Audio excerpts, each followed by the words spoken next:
आज के इस वीडियो में हम अष्टावक्र गीता के 14वें अध्याय पर चर्चा करने वाले हैं। इसमें हम जानेंगे कि इस अध्याय में क्या बताया गया है और इस अध्याय से हम क्या सीख सकते हैं। तो चलिए वीडियो को शुरुआत करते हैं।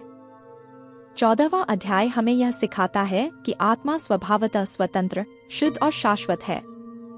इस अध्याय में महर्षि अष्टावक्र राजा जनक को यह सिखाते हैं कि जो व्यक्ति आत्मा की शुद्धता और स्वतंत्रता को पहचान लेता है वह जीवन के सभी बंधनों से मुक्त हो जाता है।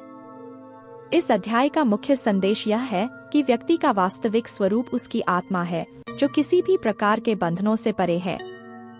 महर्षि अष्टावक्र ने राजा जनक को यह समझाने का प्रयास किया है कि जब तक व्यक्ति अपने आप को शरीर, मन या भौतिक संसार से जोड़कर देखता है, तब तक वह बंधनों में जकड़ा रहता है। लेकिन जब वह आत्मा की शुद्धता और उसकी स्वतंत्रता को पहचान लेता है, तब वह सभी प्रकार के द्वंद्वों और भ्रमों से मुक्त हो जाता है। इस अध्याय में महर्षि अष्टावक्र ने आत्मा की शुद्धता और स्वतंत्रता पर विशेष जोर दिया है। उन्होंने बताया है कि आत्मा स्वभावतः शुद्ध और स्वतंत्र है। आत्मा न तो किसी प्रकार के पाप से प्रभावित होती है और न ही किसी प्रकार के पुण्य से। आत्मा किसी भी प्रकार की माया या भ्रम में उलझी नहीं रहती। आत्मा की इस शुद्धता को पहचानने के लिए व्यक्ति को अपने भीतर झांकना पड़ता है और उसे अपने वास्तविक स्वरूप को पहचानना पड़ता है।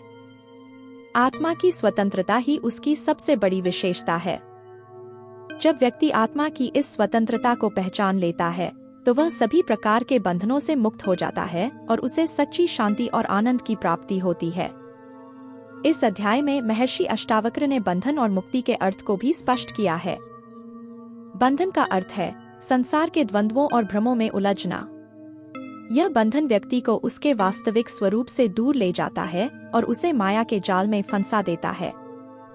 मुक्ति का अर्थ है आत्मा की शुद्धता और स्वतंत्रता को पहचानना और संसार के सभी द्वंद्वों से ऊपर उठना। जब व्यक्ति आत्मा की इस स्वतंत्रता को पहचान लेता है, तब उसे किसी भी प्रकार के बंधनों से डरने की जरूरत नहीं होती। यह मुक्ति ही जीवन का सर्वोच्च लक्ष्य होना चाहिए। महर्षि अष्टावक्र ने राजा जनक को यह बताया है कि मुक्ति केवल आत्मज्ञान के माध्यम से ही प्राप्त की जा सकती है। आत्मज्ञान के बिना व्यक्ति हमेशा माया के जाल में उलझा रहता है और उसे सच्ची शांति की प्राप्ति नहीं होती। लेकिन जब व्यक्ति आत्मज्ञान प्राप्त कर लेता है, तो वह सभी प्रकार के बंधनों से मुक्त हो जाता है और उसे सच्ची शांति और संतोष की प्राप्ति होती है। इस अध्याय में महर्षि अष्टावक्र ने आत्मा और माया के बीच के द्वंद्व को भी स्पष्ट किया है। माया, जो कि संसार के भौतिक रूपों और द्वंद्वों में उलझन उत्पन्न करती है, केवल एक भ्रम है। यह माया ही व्यक्ति को उसके सच्चे स्वरूप से दूर ले जाती है और उसे संसार के सुख दुख, लाभ हानि और अन्य द्वंद्वों में उलझा देती है। आत्मा का स्वरूप इस माया से परे है। आत्मा किसी भी प्रकार की माया से प्रभावित नहीं होती। यह शुद्ध, स्वतंत्र और शाश्वत है। लेकिन जब व्यक्ति माया के प्रभाव में आता है, तो वह अपने वास्तविक स्वरूप को भूल जाता है और उसे संसार के भौतिक सुखों में संतोष ढूंढने का प्रयास करता है। महर्षि अष्टावक्र ने राजा जनक को यह समझाने का प्रयास किया है कि माया केवल एक भ्रम है और इसका कोई वास्तविक अस्तित्व नहीं है। आत्मा की शुद्धता और स्वतंत्रता ही वास्तविक सत्य है और इसे पहचानने के लिए माया के बंधनों से मुक्त होना आवश्यक है। 14वें अध्याय में आत्मज्ञान और मानसिक स्थिरता के महत्व पर भी जोर दिया गया है। महर्षि अष्टावक्र ने यह बताया है कि आत्मज्ञान प्राप्त करना ही जीवन का सर्वोच्च लक्ष्य होना चाहिए। आत्मज्ञान के बिना व्यक्ति केवल संसार के द्वंद्वों में उलझा रहता है और उसे सच्ची शांति की प्राप्ति नहीं होती। आत्मज्ञान का अर्थ है आत्मा की शुद्धता और उसकी स्वतंत्रता को पहचानना। जब व्यक्ति इस आत्मज्ञान को प्राप्त कर लेता है, तो वह मानसिक रूप से स्थिर हो जाता है और उसे संसार की किसी भी चीज से डरने की जरूरत नहीं होती। यह आत्मज्ञान ही उसे जीवन में संतुलन बनाए रखने में मदद करता है और उसे सभी प्रकार की मानसिक अशांति से मुक्त करता है। 14वें अध्याय का एक और महत्वपूर्ण पहलू शाश्वत सत्य की प्राप्ति है। महर्षि अष्टावक्र ने राजा जनक को यह सिखाया है कि आत्मा का स्वरूप शाश्वत और अविनाशी है। यह न तो उत्पन्न होती है और न ही नष्ट होती है। आत्मा का यह शाश्वत स्वरूप ही वास्तविक सत्य है और इसे पहचानने के बाद व्यक्ति सभी प्रकार के बंधनों से मुक्त हो जाता है। आत्मा का यह शाश्वत स्वरूप हमें यह सिखाता है कि हमारा वास्तविक अस्तित्व क्या है। यह स्वरूप हमें यह बताता है कि हम केवल शरीर या मन नहीं हैं, बल्कि हम अनंत और शाश्वत आत्मा हैं।